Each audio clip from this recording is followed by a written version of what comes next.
The word hit David Turner like a bullet he had not seen coming. Not fine. 2 syllables. The absence of a word he had heard so many times it had become meaningless. Letitia Blackwell stood in the middle of the dusty kitchen of the Rocking Bee Ranch, her dark hair loose and unbraided for the first time in the 3 months he had known her hands trembling at her sides, and she said it so quietly that he almost asked her to repeat herself. Almost. But something in the line of her shoulders, something in the way her chin was lifted even as her eyes were wet, told him that she had spent every last reserve of strength just to get those 2 words out of her mouth, and if he made her say them again, she might shatter entirely. Not fine. He crossed the kitchen in 4 steps. He did not say anything. He did not know what to say. He had asked her every single day for 3 months, sometimes twice a day, because even from the very beginning something behind her eyes had looked like a fire that was burning things it was never meant to burn. And every single time she had looked at him with that measured, careful expression she had perfected the way a blacksmith perfects the edge of a blade, and she had said those 2 fatal words that meant the opposite of everything she felt. I am fine. Fine when the letter arrived from San Antonio with her brother Caleb's handwriting shaking across the page. Fine when she sat up past midnight mending a saddle that did not need mending. Fine when David had found her standing at the fence line at 4 in the morning, looking out at nothing but flat Texas darkness, her arms wrapped around herself like she was the only thing holding her body together. Always fine, until tonight. And now David Turner, a man who had spent the better part of his 31 years learning to read cattle, weather, and untrustworthy men, stood in the kitchen of a ranch house that had never felt quite like a home, and understood in one crashing, irreversible moment that the woman he loved had been drowning in plain sight for 3 months, and he had let her drown because she had been so very convincing about knowing how to swim. He loved her. He had not said it yet. He had been waiting for the right moment, the right words, the right configuration of circumstances in a life that never seemed to arrange itself cooperatively. But standing there with the lamplight catching the tears she was refusing to let fall, he knew with absolute certainty that the right moment had been every single one of those moments she had said she was fine, and he had accepted it and moved on. Not anymore.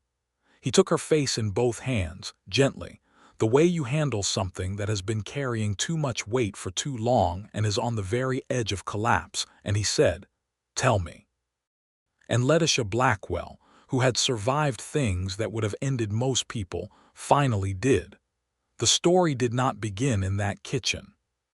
It began 7 months earlier, in the spring of 1882, in the railroad town of Abilene, Kansas, where Letitia had been living in the back room of her late father's dry goods store, managing the accounts, managing the inventory, managing the grief, and managing the particular brand of danger that came from a man named Harlan Cook, who believed that the store, the land it sat on, and everything attached to it, including the daughter, now belonged to him by virtue of a debt he claimed her father had owed. Harlan Cook was not a man who accepted inconvenient answers. Letitia had learned this in increments. First he sent his associate, a wiry man named Greer who wore too much of a smile, to remind her of the debt. Then Harlan came himself, leaning on the counter of the dry goods store with the particular ease of a man who knows that time and money are both on his side, telling her in a pleasant voice that she had until the 1st of August to settle the matter, or he would settle it for her. She was 24 years old. Her father had died in February of a weak heart that the winter had finally broken. Her brother Caleb was in San Antonio, working the cattle runs, sending money when he could, which was not often enough. She had no one in Abilene who would stand up to Harlan Cook, because Harlan Cook owned 3 businesses and 2 of the men on the town council, and the sheriff was a man who had been known to look in useful directions when Harlan needed him to. She was not fine. She had never been fine. But she had learned very young, watching her mother manage the chaos of a household built on a man's optimism and a woman's practicality, that saying you were not fine was only useful if someone with both the capacity and the willingness to help was listening. And in Abilene, Kansas, in the spring of 1882, there was no one like that. So she found another solution. The advertisement in the Abilene Chronicle had been running for 3 weeks before she noticed it. A ranch owner in Crockett County, Texas, a man named David Turner, was seeking a capable woman to come south and manage the domestic and administrative affairs of the Rocking Bee Ranch, which he had inherited from his uncle the previous year and which was, according to the advertisement, in need of competent organization. The position offered room, board, fair wages, and the possibility, stated plainly in that honest, unadorned way that she would later come to associate with everything about David Turner, of something more permanent if both parties were agreeable. She was not looking for a husband. She was looking for an exit, but she was practical, and she was desperate in the particular quiet way that desperate people are when they have decided that desperation is a luxury they cannot afford to display. She wrote the letter. She wrote it 3 times, the first version too formal, the second too anxious, the third landing somewhere in between that she hoped communicated competence without either arrogance or need. She sent it. She waited. His reply came 12 days later, in handwriting that was clear and unhurried, a man's handwriting that did not perform itself. He had read her letter carefully, he wrote. Her experience managing the dry goods store accounts was exactly what the ranch needed. If she was willing to make the journey to Crockett County, Texas, he would arrange to meet her in the town of Ozona, which was the nearest settlement to the Rocking Bee, and they could discuss the arrangement in person before any commitment was made on either side. That last part she noticed. Before any commitment was made on either side. Most men who placed those kinds of advertisements did not write it that way. They wrote it as though the woman's agreement was already assumed, her journey south already a form of consent. David Turner had written it as though she had a choice that remained hers until she made it. She packed 2 trunks and a carpetbag, sold the dry goods store inventory to her neighbor Mrs. Haverson for enough to cover the train fare south with a small cushion remaining, and arranged the legal transfer of the building to the bank, which removed it from Harlan Cook's reach entirely and made the debt he claimed, which she had always suspected was fabricated from whole cloth, legally moot. She left Abilene on a Tuesday morning in early April without saying goodbye to anyone who might report her movements to Harlan Cook, and she felt, sitting in the wooden seat of the southbound train with her 2 trunks in the baggage car and the flat Kansas land rolling away behind her, something very close to relief. She told herself she was fine. She was not fine.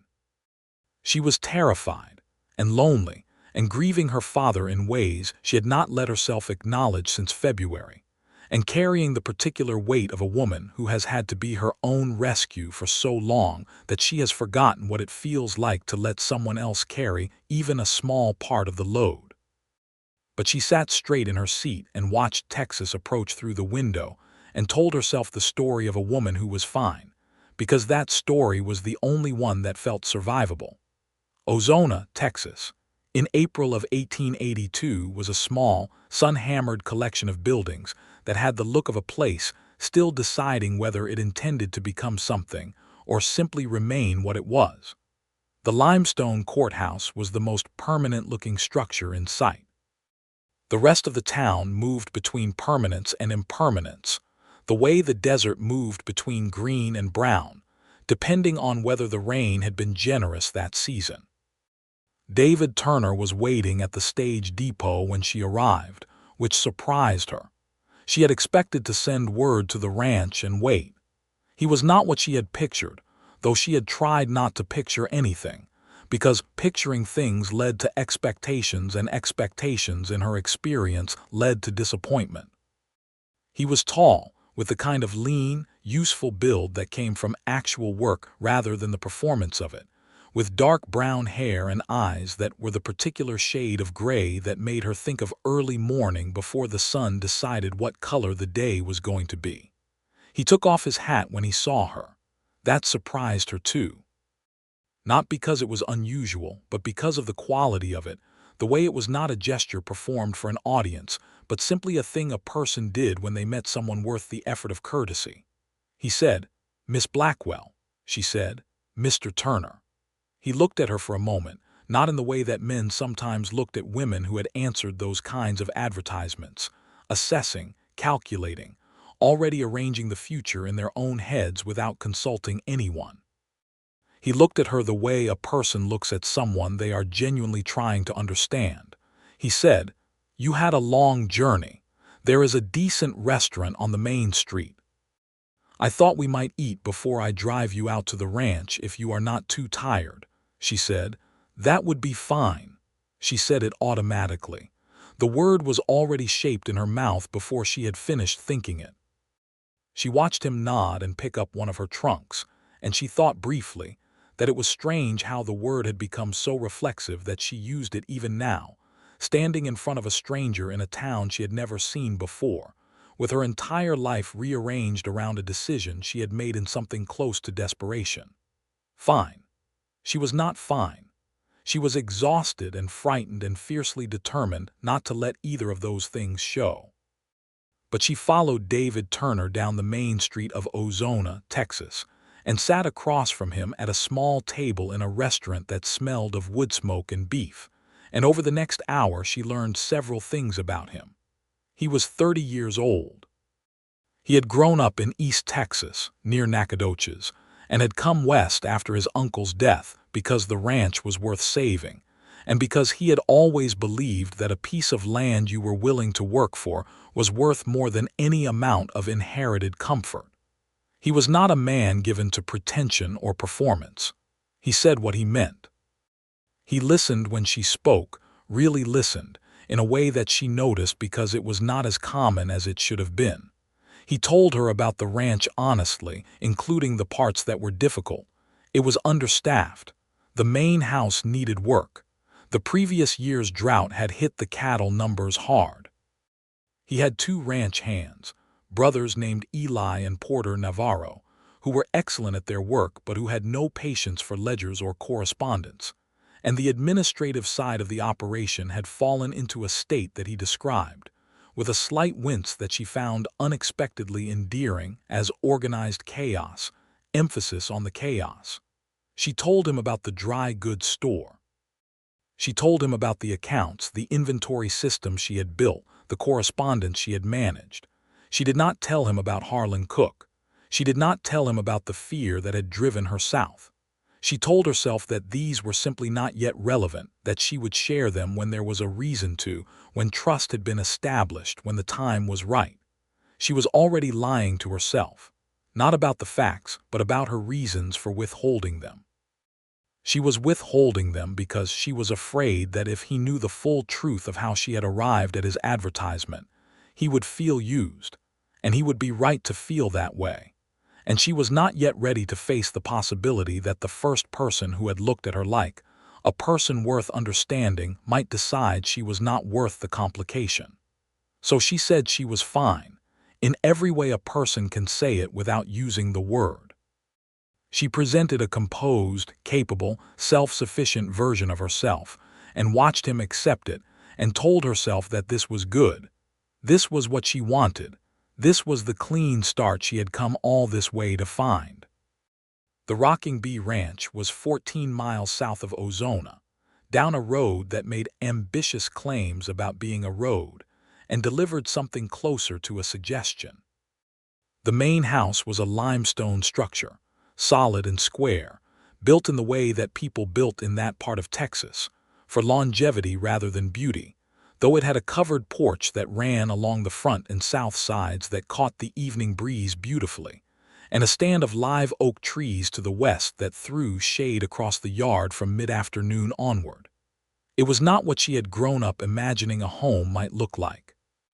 But she stood on the porch in the golden late afternoon light of that April day and looked out at the rough, beautiful expanse of the Llano Estacado country, and something in her chest that had been clenched for a very long time loosened just slightly. She moved into the east bedroom. It was clean, if bare, with a good iron bed and a window that looked out over the yard. She spent the first 3 days cataloging the chaos, both domestic and administrative, that David Turner had described with characteristic accuracy. The accounts were a tangle, but not an unsalvageable one. The house needed a thoroughgoing cleaning and several minor repairs. The pantry was organized by someone who had given no thought to practical access. She began with the pantry because small victories were still victories, and because there is something deeply satisfying about taking a disorganized thing and making it right. David gave her space to work without hovering, but he was not distant. He appeared at mealtimes and helped clear without being asked. He brought in extra wood for the stove. He fixed the loose step on the back porch the second day she was there, not because she had mentioned it, but because he had noticed her stepping around it, and she understood that he was a man who paid attention to what people needed without requiring them to ask. This was dangerous, she realized. Not dangerous in the way that Harlan Cook had been dangerous, the sharp, transactional threat of a man who wanted to take something. Dangerous in the way that warmth is dangerous when you have been cold for a very long time and you are not entirely sure you trust the source of it. She kept her distance. She was pleasant and professional and hardworking.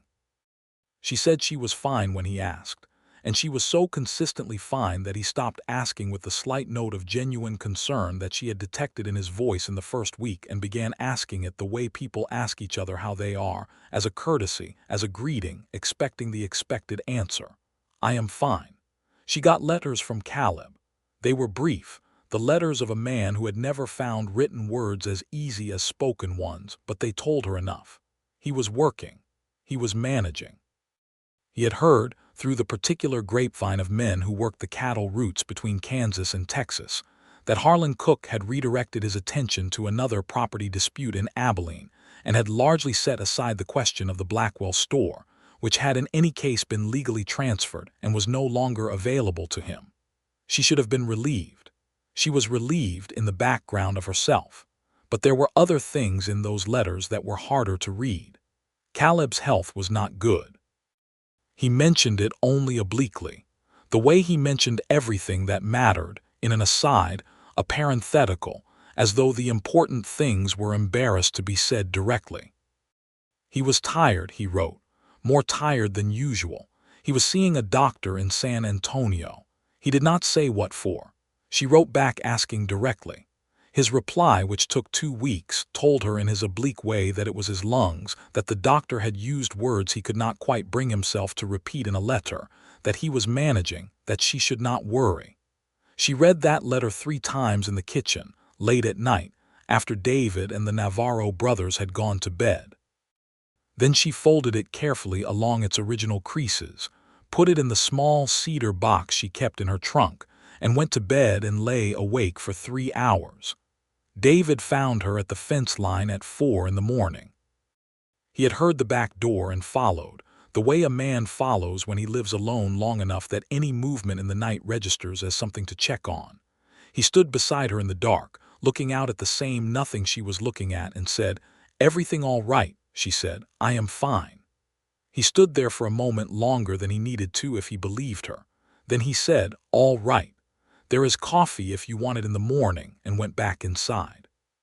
She stood at the fence line and pressed her hands flat against the top rail, and felt the roughness of the wood against her palms and thought about Caleb, about her mother, who had died when Letitia was 16 of the kind of illness that took its time, and was therefore in some ways worse than the quick kind, about her father, about the whole accumulated weight of being a person who had been holding things together for so long that she could no longer clearly identify where the holding ended and she began.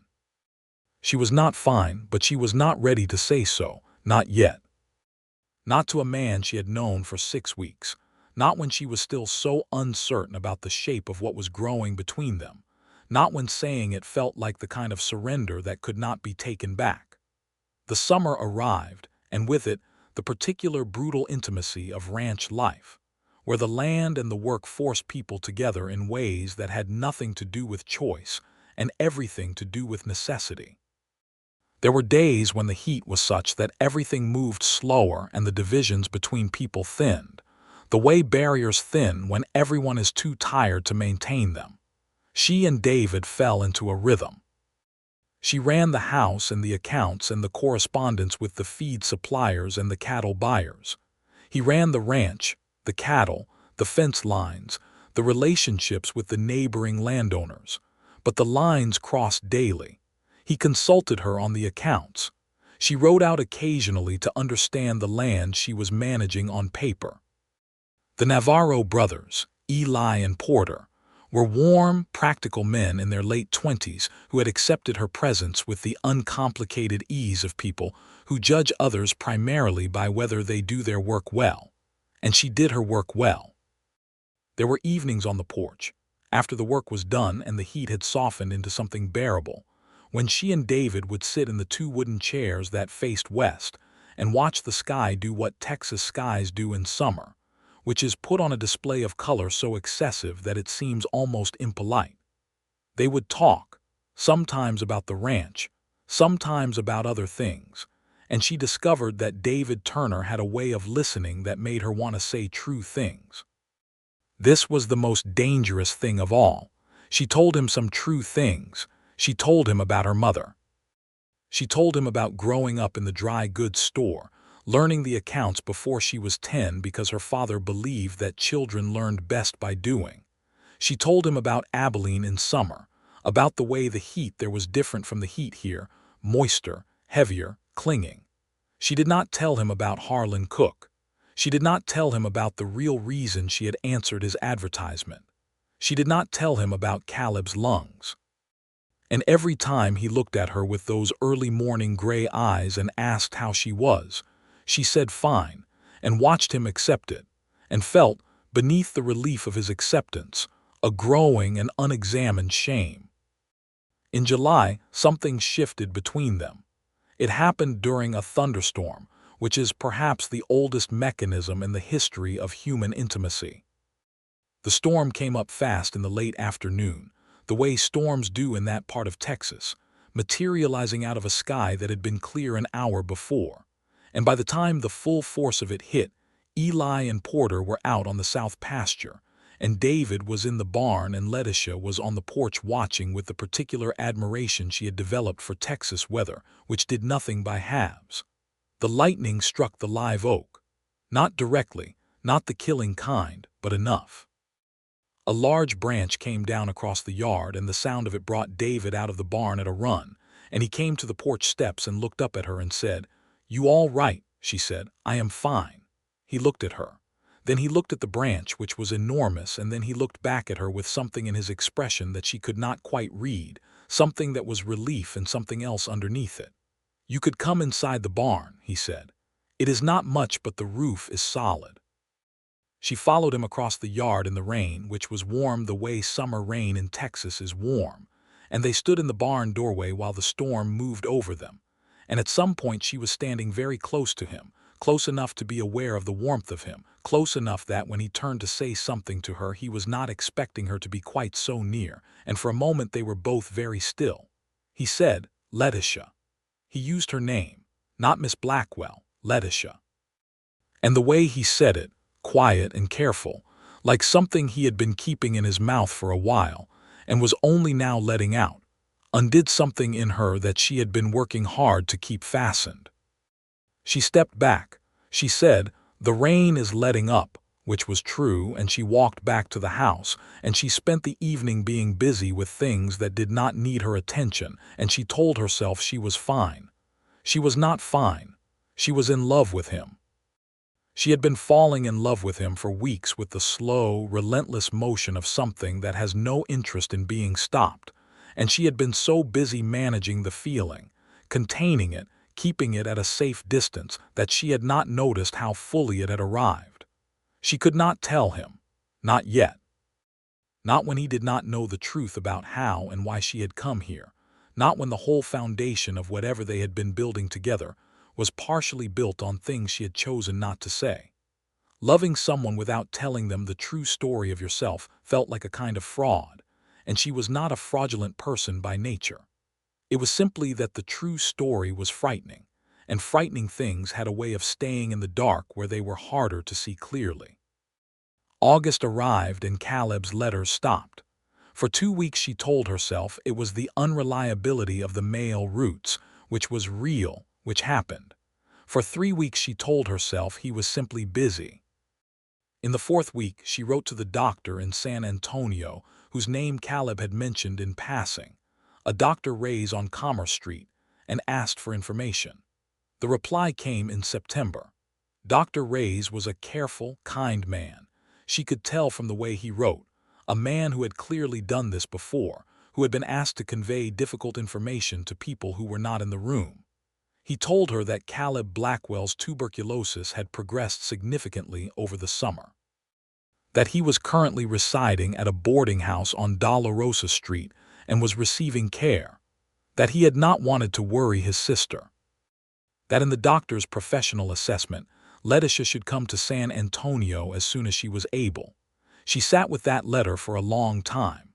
She sat with it through the afternoon, through the preparation of supper, through the meal itself, through the clearing of dishes, all the normal mechanisms of an ordinary evening operating around her while inside she was somewhere very far away and very cold. David noticed. He noticed the way he always noticed things without making a production of it, just a slight shift in his attention. He said after supper, while they were sitting on the porch in the September evening, "How are you doing?" She opened her mouth. The word was right there. Fine, 2 letters, 1 syllable, the word she had been using as a shield and a wall and a hiding place for months, the word that had served her so well and cost her so much. She said, "I am fine." He looked at her for a moment. Then he said, "All right," and they sat in silence until the night got deep, and she went inside and she lay awake and she made herself a promise. She would go to San Antonio. She would tell David she needed time away, that there was a personal matter that she would explain when she returned. She would not burden him with the full weight of it. She would handle it herself. She was, after all, fine. She spent the next 3 days in a state of private collapse that she performed as ordinary competence. She made plans. She drafted a letter to Dr. Ray's saying she was coming. She worked through the ranch accounts ahead, leaving everything organized and annotated so that nothing would fall behind in her absence. She was meticulous and efficient, and she let herself feel none of what she was feeling, because if she started, she did not believe she would be able to stop.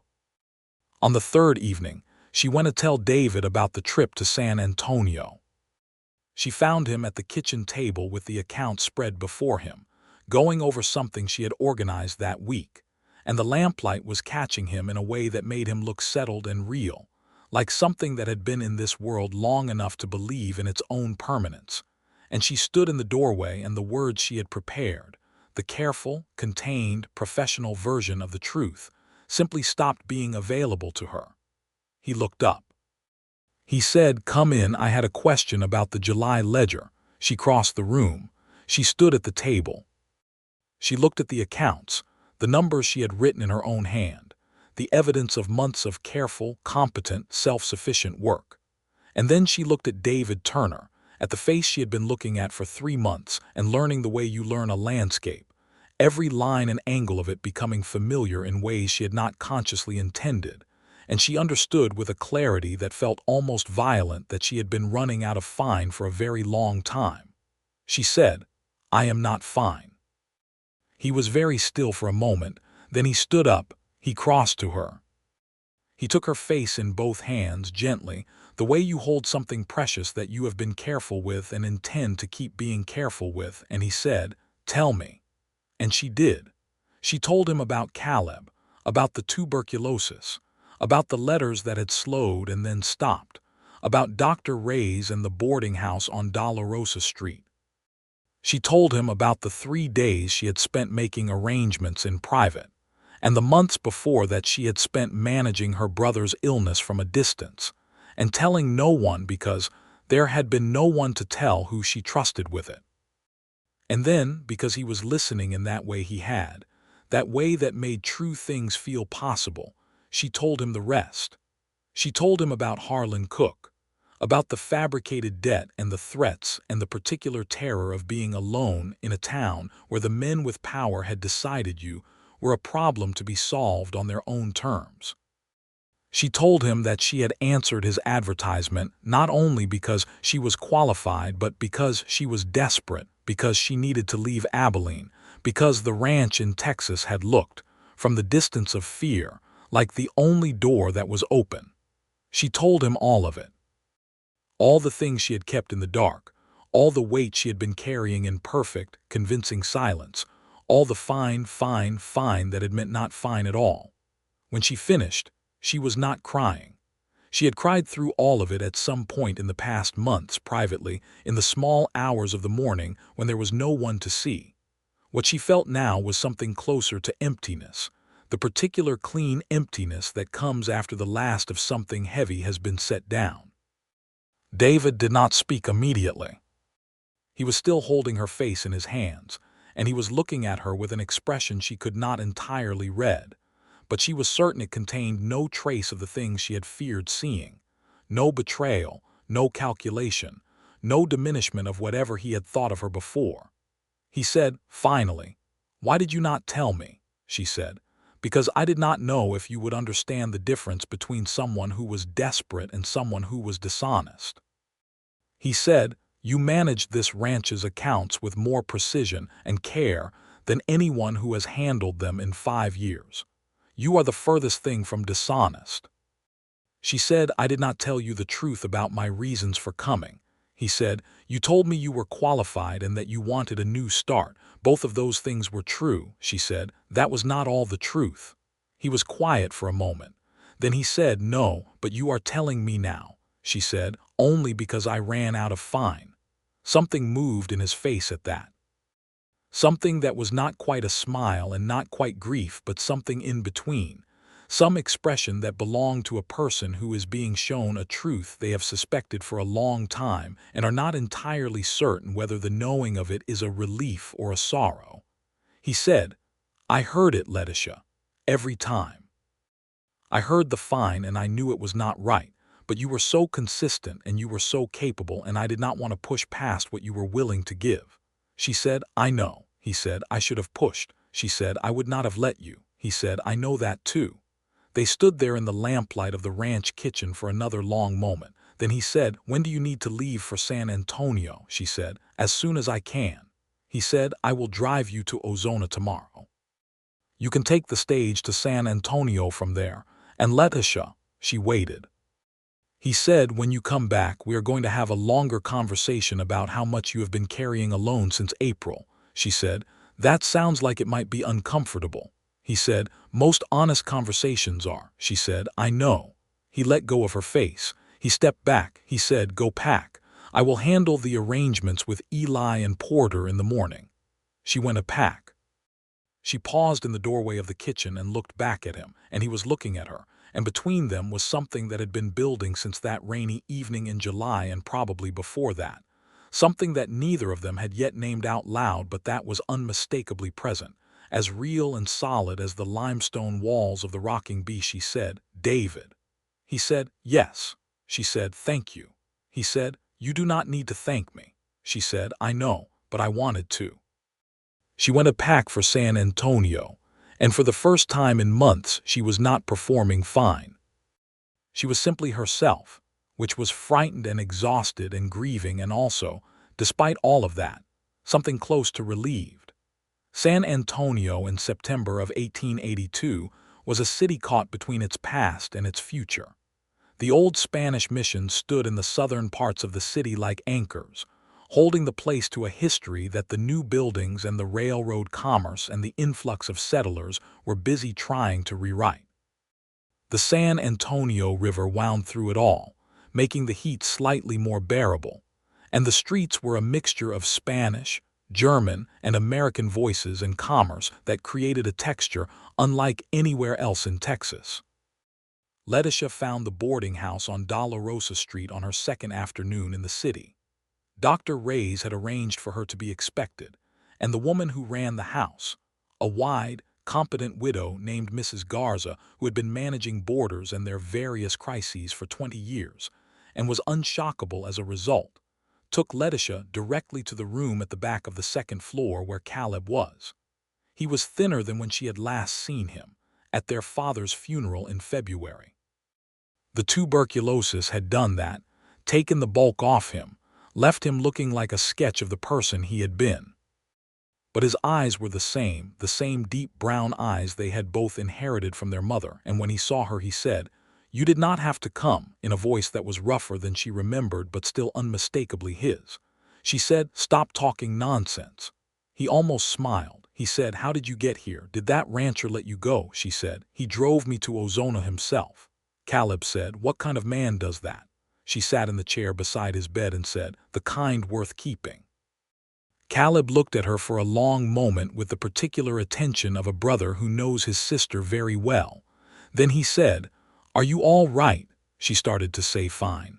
She stopped. She said, "I have been better, but I think I am going to be all right." He said, "That is more honest than your letters were." She said, "I learned something recently about being honest."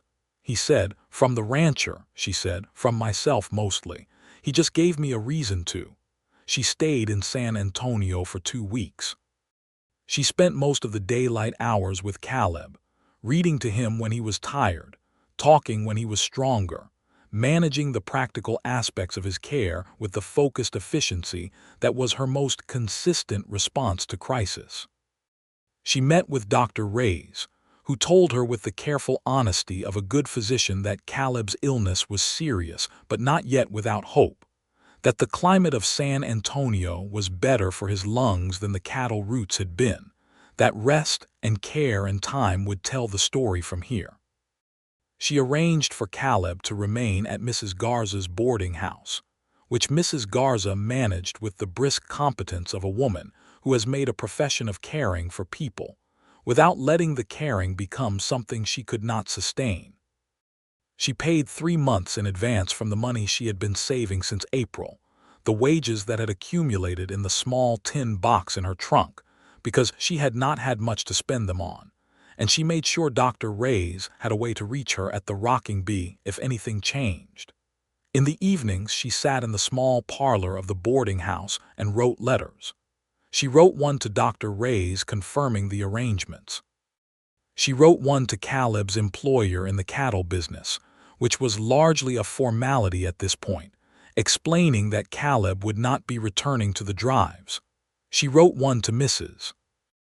Haverson in Abilene, checking that the dry goods building transfer had been completed without issue, which she learned from Mrs. Haverson's return letter had been done months ago, and Harlan Cook had been heard to complain about it loudly in public before moving on to a different grievance, because men like Harlan Cook always had a different grievance to move on to.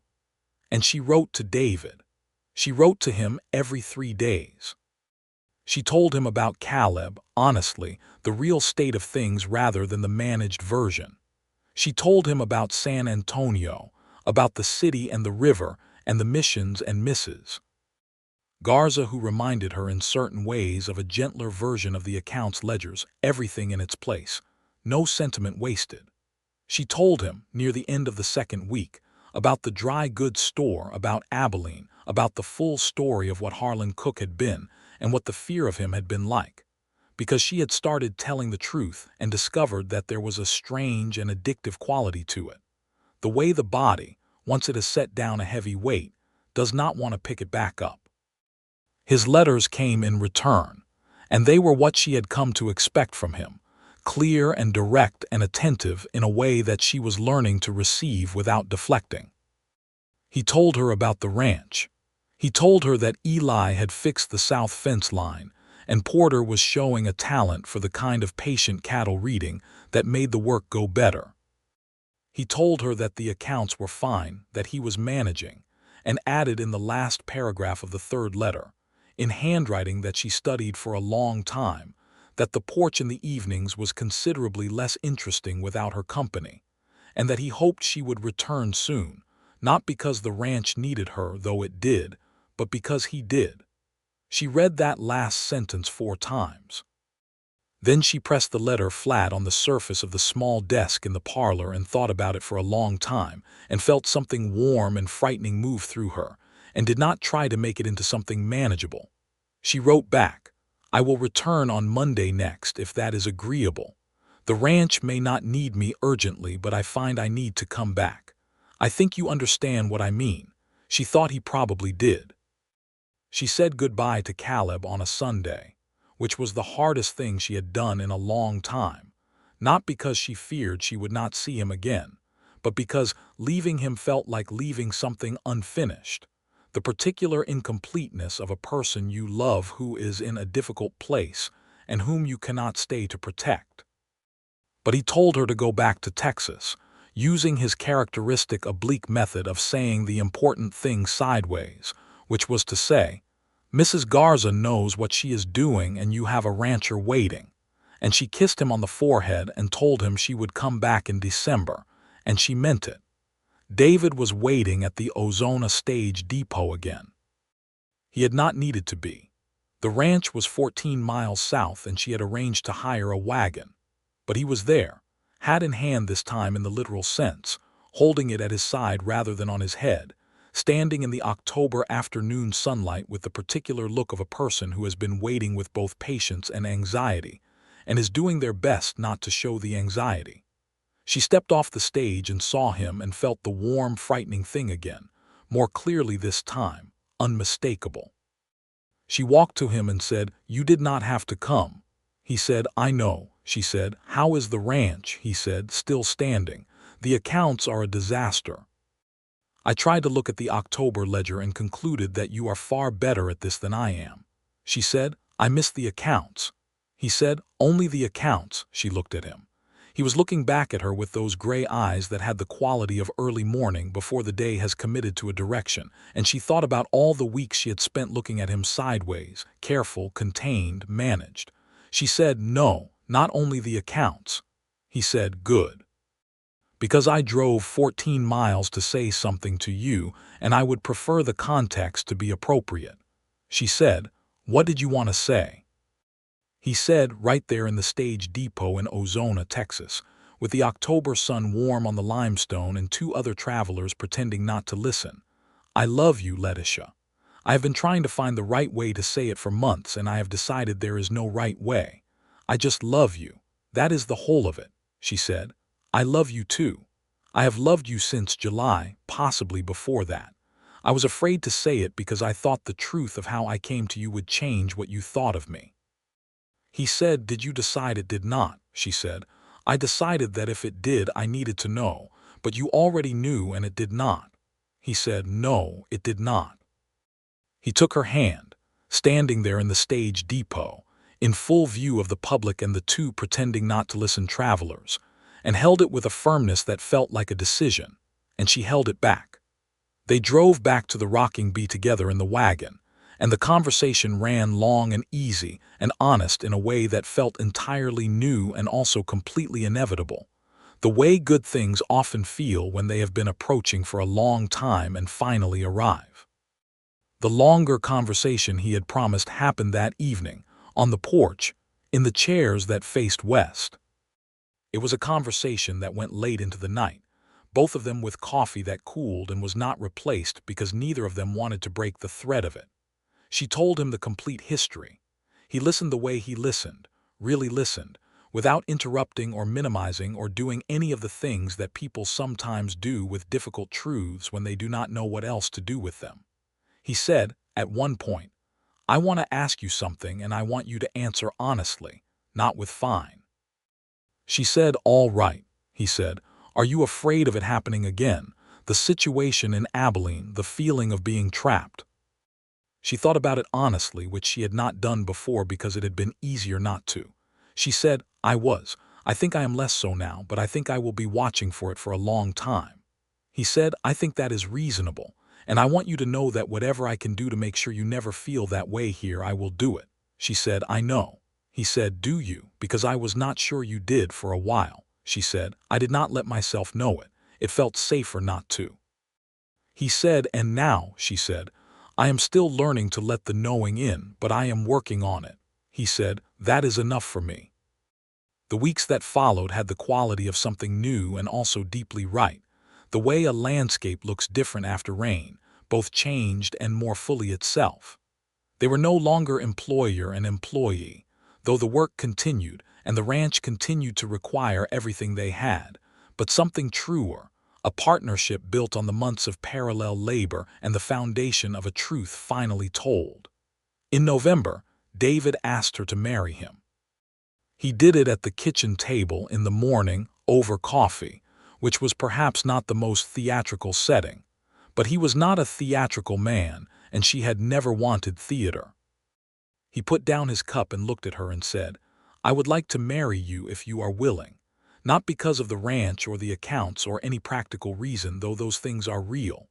Because I want to wake up in the same house as you for the rest of my life, and I want to know that you know that is what I want."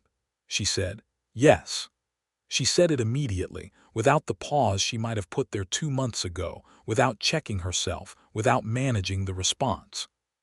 She said yes the way she had learned, since September, to say true things, directly and without the protective padding of fine. They were married in December, in the small church in Ozona, which was attended by Eli and Porter Navarro, who wore their best shirts with the particular dignity of men who are genuinely pleased for someone they respect, and Mrs. Garza from San Antonio, who had made the journey north with Caleb, who was stronger than he had been in September, still thin but cleaner in the breathing, sitting in the front pew with the look of a man who had suspected this was coming and was glad to have lived to see it. Letitia wore a dress she had made herself from a fabric she had ordered from a dry goods store in Ozona, a deep blue wool that was practical for December in Texas, and also beautiful in the way that practical things can be beautiful when they are made with care. David wore a dark coat that fit him well. He looked, she thought, like himself, and that was exactly what she wanted. The ceremony was brief and honest, conducted by the local minister, and when it was done and David kissed her in front of the small congregation, Caleb made a sound that she would describe later as something between a laugh and a quiet exhale of satisfaction, the sound of a person who has been carrying a worry about someone they love and has just been given permission to set it down. The first year of their marriage had the density of a life that has decided to stop waiting and start being lived. They worked the ranch through the winter together, Letitia continuing to run the accounts and correspondence while also learning more of the outdoor work, the cattle reading, and the land management that she found, once she allowed herself to learn it, genuinely interesting. David continued to run the broader operations, and also began to teach her the land in the way that people who love a place teach it to the people they love, not as a set of practical facts, but as something with a character worth knowing. Caleb came to visit in the spring and he stayed. He had improved enough that Mrs. Garza, with her characteristic directness, had told him that he no longer needed intensive care, that he needed clean air and moderate work, and not to overdo it, which was advice that the rocking bee could accommodate perfectly. He was not the same man he had been on the cattle drives. He was quieter, more careful with himself, but he was present and alive and learning the slower rhythms of a ranch that had decided to take him in. Having Caleb at the ranch changed the shape of it in ways Letitia had not anticipated. The house felt fuller. There was someone at the table who had known her their whole life, someone who called her Tish the way only he ever did, someone who carried the same history she did and could laugh about parts of it that were not yet quite laughable and would get there eventually. By the summer of 1883, she knew she was expecting. She told David on a Tuesday evening, on the porch, in the chairs that faced west, with the sky doing its excessive best above the live oaks.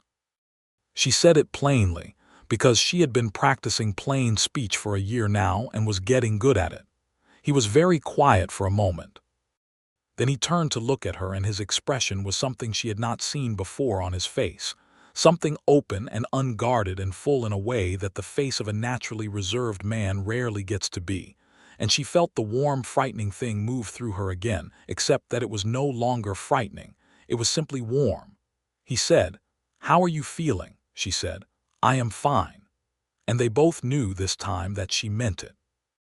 In February of 1884, their son was born, a solid, opinionated child who announced himself loudly, and was, as far as David was concerned, the most remarkable person who had ever been born, a conclusion that Letitia found excessive but not inaccurate. They named him James Caleb Turner, James for David's father, Caleb for the uncle who was already planning a lifetime of slightly bad advice and genuine love. Caleb held James for the first time with the careful, deliberate attention of a man who is aware that his hands are no longer as steady as they once were but is going to get this right anyway. He looked at the baby for a long time and then looked up at Letitia and said, in his oblique way, "He looks like father." Letitia said, "He has your ears." Caleb said, "Poor child." James was a good baby, which they understood was luck rather than skill, but Letitia refused to entirely discount the possibility that he was simply good-natured as a matter of character.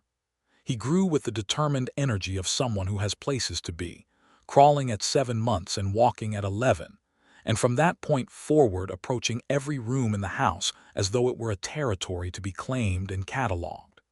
The ranch continued to grow with the steadiness of a thing that is properly tended.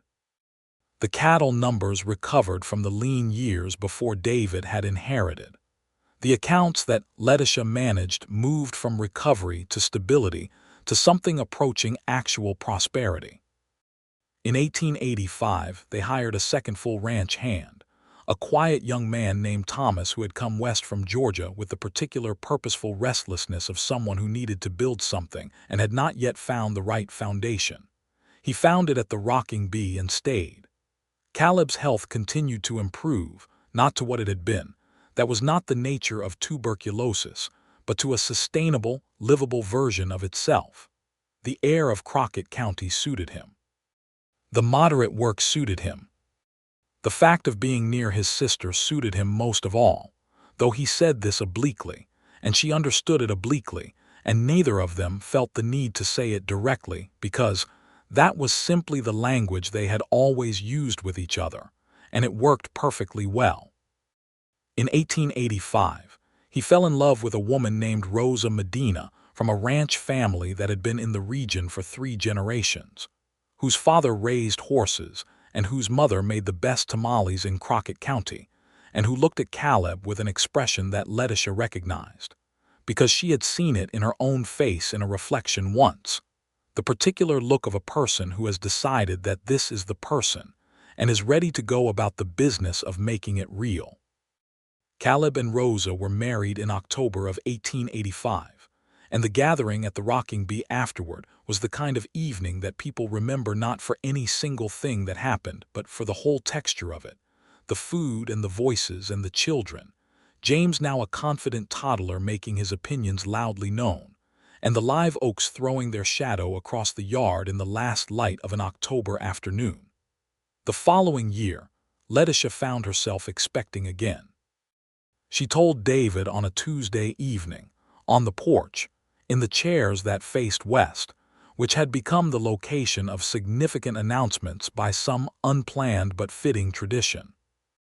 David received the news with the same open, unguarded expression he had produced for James, and then he said, too, "We are going to have our hands full," she said. "We already have our hands full." He said, "I know. Are you well?" She said, "I am well." She meant it. She was tired in the particular bone-deep way of a woman who is also running a ranch and managing a household and raising a 2-year-old. But she was well in the complete sense, the sense that included the deeper layers of herself that had not been fine for a long time but had been fine now, genuinely fine, for going on 3 years. David looked at her for a moment, the way he still looked at her sometimes, the careful attention of a man who spent enough time paying the wrong kind of attention to a person he loved and has committed to not making that mistake again. He said, "I believe you." She understood exactly why he said it and exactly what it meant, and she reached across the space between the 2 chairs and took his hand and held it the way you hold something that has become part of the ordinary texture of your life and is therefore more precious rather than less. In the spring of 1887, their daughter was born. They named her Clara Ruth Turner, and she was, from the beginning, a person with opinions about everything and the determination to express them clearly, a trait that David said she got from Letitia, and Letitia said she got from David, and Caleb, who was present for the debate, said she had gotten it from both of them, and they should probably just accept that they had made a very opinionated child and plan accordingly. James, at 3, regarded his sister with the cautious assessment of someone who has been the only child for 3 years, and is reserving judgment on whether this new development is welcome. By the time Clara was 2 months old, he had decided it was, and became, from that point forward, the most vigilant older brother in Crockett County, a role he occupied with a seriousness that was occasionally excessive and always deeply genuine. The years moved with the comfortable momentum of a life that has found its proper rhythm. The rocking bee grew. The family grew. Eli and Porter Navarro stayed, becoming over the years less ranch hands and more simply the men the rocking bee had always had, permanent features of the place like the live oaks and the limestone walls. Thomas, the Georgia man, became a foreman, finding in his role the purpose he had come west looking for. In the late 1880s, as the Texas frontier continued to change around them, as the railroad pushed deeper into the region, and the long cattle drives that had defined the earlier era gave way to different patterns of commerce, David and Letitia made decisions about the ranch that kept it viable through the transitions, adapting the operation with the practical intelligence of two people who had never been afraid of honest assessment of circumstances. Caleb and Rosa had children of their own, a daughter in 1887 and a son in 1889, and the extended family that gathered at the Rocking Bee for Sunday dinners and holidays had expanded into something rich and layered, full of voices and opinions, and the particular noise of children who are comfortable enough in a place to make it loud.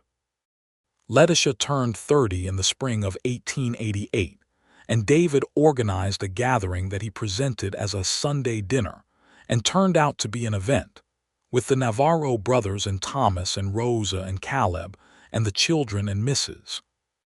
Garza, who had by now become a regular correspondent and occasional visitor, the woman who had cared for Caleb in San Antonio and who had developed a fondness for the Rocking Bee that expressed itself in annual visits and excellent cooking.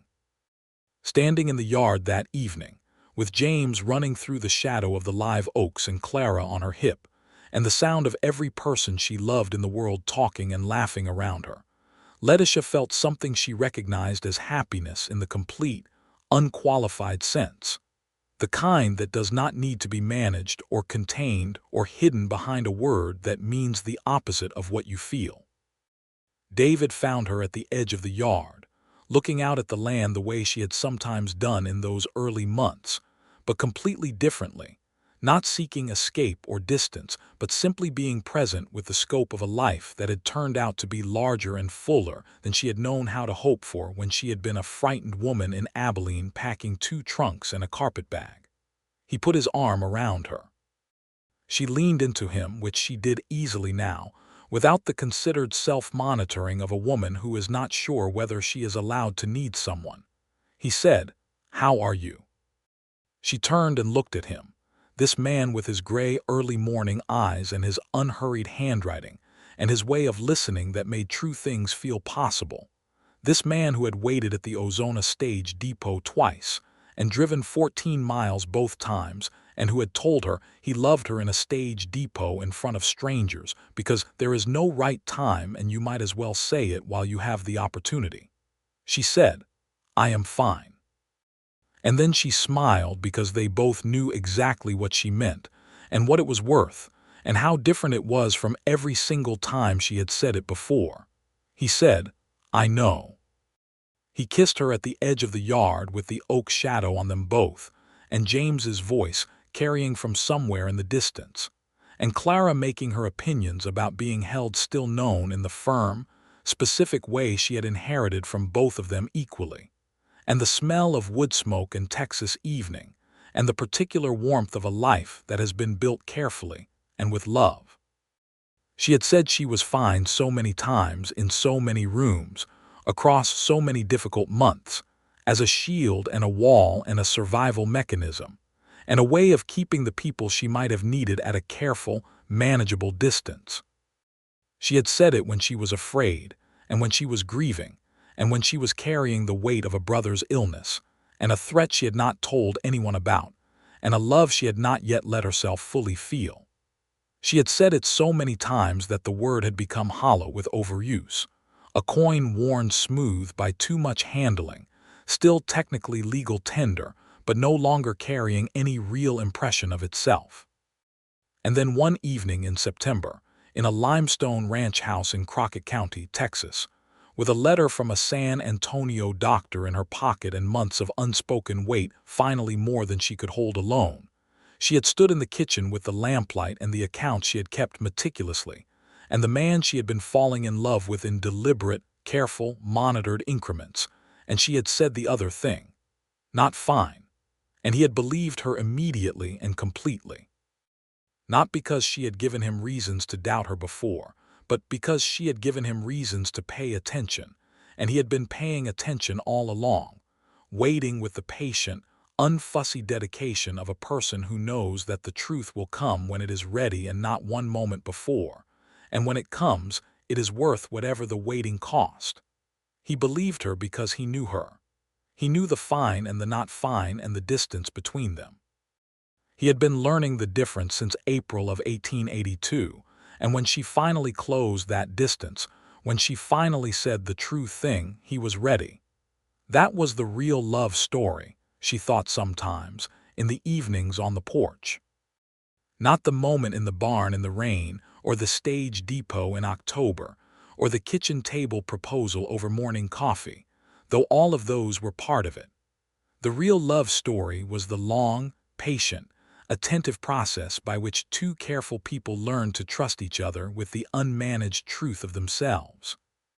It was the process by which a woman who had learned to survive by being fine discovered that she was allowed to be not fine, and that being not fine in front of the right person was not a weakness but a depth, and that the right person would hold it carefully and not use it against her, and not be diminished by it, but simply hold it, the way you hold something real. The rocking bee continued. The years continued. The family continued in that rich, loud, layered way of people who have made a life together and are not yet done with it. There were hard years, because there are always hard years. In 1890, a drought hit Crockett County hard, the hardest in a decade, and the cattle numbers dropped and the feed costs rose, and there were months when the accounts required the kind of creative management that kept Letitia at the kitchen table past midnight with the lamp burning. But they had been through lean years before, and they understood the rhythm of it, the way the land demanded patience in the dry years and rewarded it in the wet ones. Caleb's health held at its sustainable level, neither improving back to what he had been nor declining to what had frightened her in 1882. He and Rosa built a small house on the southern edge of the Rocking Bee property, close enough that Sunday dinners were a matter of a short walk, and far enough that everyone had their own space and their own lives, which was the right arrangement. In 1891, James Turner, at 7 years old, fell off the fence line he had been absolutely told not to climb and broke his wrist, which he accepted with the stoic dignity of a small person who knows they were in the wrong, and has decided that complaining is not available to them under the circumstances. David set the wrist with Thomas's help, and James healed clean and learned, more or less, to be somewhat more cautious about fence lines, though the lesson required several more encounters with gravity before it fully took. Clara, at 4, regarded her brother's injury with the frank assessment of a very small scientist observing a very predictable result. She said, "I told him not to," and Letitia said, "I know you did," and they exchanged the look of two people who had arrived at the same conclusion by different routes. The years continued. In 1893, Letitia received a letter from Abilene, of all places, from Mrs. Haverson, her old neighbor. Mrs. Haverson, who was now 72 and possessed of the particular freedom of a very old person who has decided there is no longer any reason to be anything other than completely direct, wrote to tell Letitia that Harlan Cook had died the previous winter, of a stroke, in his office, surrounded by the papers of several property disputes that had not resolved in his favor in the end. She thought Letitia should know. She also wrote that the building that had been the Blackwell dry goods store was now a successful hardware business, which Letitia found satisfying in a quiet, complete way. She told David about the letter. She told him about Harlan Cook, even though she had told him before, because sometimes the things from the past need to be said again in the light of new information, recalibrated, placed correctly in the narrative of how things had unfolded. He listened. He said, "Are you glad he is dead?" She thought about it honestly. She said, "I am glad he cannot do to anyone else what he tried to do to me. As for the rest of it, I am not sure I have enough feeling left about him to be glad or not glad." David said, "That seems right." She said, "I have other things to be glad about." He said, "Such as?" She looked at him across the kitchen table where they had drunk so many cups of coffee over so many years. This man who had driven to Ozona and back on a Tuesday morning in October of 1882, because a woman he had known for 3 months had finally said the true thing and he had wanted to be there when she came back to the life she was building. She said, "You know what?" He said, "I like to hear you say it." She said, "I love you. I love this life. I love this house and this land and our children and Caleb and Rosa and all of it. I love all of it." He reached across the table and took her hand. He said, "I love you too. I have loved you since before July of 1882, I should tell you, probably since the stage depot when you looked at Ozona like you were going to make it work through sheer force of will regardless of what it offered you." She said, "That is extremely accurate." He said, "I know, you are not a subtle person when you have decided something." She said, "You are one to talk." He said, "I drove 14 miles to say I love you in a stage depot." She said, "You are correct. We are both entirely unsubtle." He laughed, and she laughed, and the kitchen was warm with the smell of coffee and the ordinary miracle of a Tuesday afternoon that is not remarkable for any particular reason, except that it is entirely, unreservedly good. She was fine. She had said it so many times that the word had been emptied and then refilled, the way a vessel can be emptied of the wrong thing and filled with the right one and become more truly itself than it had ever been. She was fine the way the land was fine after rain, not merely surviving but genuinely, thoroughly well. She had been so many things on the way to this, frightened and capable, desperate and determined, loving and afraid to show it, carrying more than anyone should carry alone, saying fine when she meant not fine because she had not yet found the person who would hold the not fine carefully enough to make the saying of it safe. And then she had found him. Or he had placed an advertisement which was more accurate, and she had answered it for complicated and partially frightened reasons, and fate, or luck, or the particular stubbornness of two people who were both fundamentally honest and had therefore eventually gotten there, had done the rest. The rocking bee stood in the afternoon light of 1893, solid and real, the limestone house and the live oaks, and the fence line stretching south, and the yard where James had fallen off the fence, and Clara had observed the outcome with scientific detachment, and the porch where 2 wooden chairs still faced west, where the sky did its excessive best every evening without fail. Letitia Blackwell Turner stood on that porch in the late afternoon light and thought about all the fine she had ever said, and all the ways she had been not fine and said fine anyway, and the specific, irreversible, life-changing evening when she had finally said the true thing to a man who had been ready to hear it because he had been paying attention every single time she had said the other thing. She thought about how love works sometimes in the real and unglamorous way of it, not as a single moment of recognition, but as a long accumulation of small attentions, a patient willingness to stay close to someone even when they are performing fine, to not push and not pull away, to simply remain, present and available and honest, until the other person finds, in the accumulated safety of all that remaining, the courage to say the true thing. She thought about how she had been fined so many times that when she finally said she was not, he believed her. He believed her because he had heard every fine. Because he had sat with her at the fence line at 4 in the morning and brought her coffee and driven 14 miles and read her letters from San Antonio with the full attention they deserved. Because he had been listening so carefully to everything. She said that he had also been listening to everything she had not said, and all of it together had made a picture that was complete and real and worth the believing. She heard his step behind her on the porch, the familiar weight and rhythm of him, unchanged after 11 years. He came to stand beside her. He handed her a cup of coffee, which was their language for everything from "I am glad you are here" to "I noticed you needed something, and this is what I had to offer." She took it.